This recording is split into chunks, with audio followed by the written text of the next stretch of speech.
Yang tua pok dia tak ingat. Pok dia tu kena masuk tazkir sekali lagi.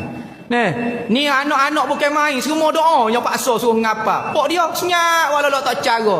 Tak ada fikir-fikir apa dia. Pelik. Patut pok lah kena ingatnya. Tak ingat doa malu ke anak-anak.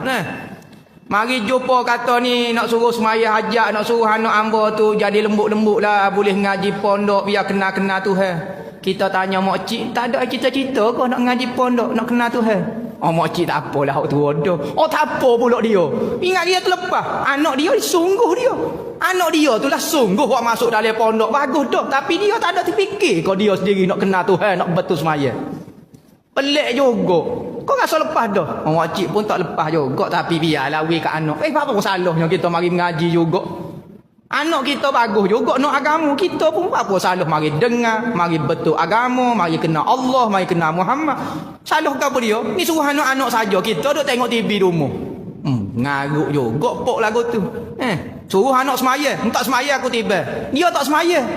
Pening. Oh anak kata semaya ni wajib kau apa dia ayah tak ajak semaya. Tapi kita tak semayanya tiba dia ayah. Pening. Tak tahu kat mana wajib apa. Ayah tunjuk lagu lain. Suruh muka lain. Lisanul hal afsah min lisanil maqal. Perbuatan itu lebih jujur daripada kata-kata. Jadi orang lebih percaya tengok perbuatan daripada kata-kata. Kalau ayah tak semaya, kabar-kabar ayah kata wajib semaya. Tiba kita kalau tak semaya. Ayah tak semaya. Kali tak wajib, mungkin ayah tak buat juga pun. Ayah tak ngaji fardu ain pun. Tengok. Tak ada pergi masjid pun. Surah-surah. Tahu tak ada kecek buat Allah Ta'ala. Kita suruh sangat. Suruh pergi ngaji Quran betul-betul lah. Suruh ngaji fardu ain lah. Dia awak senyap keruk lagu tu. Berat.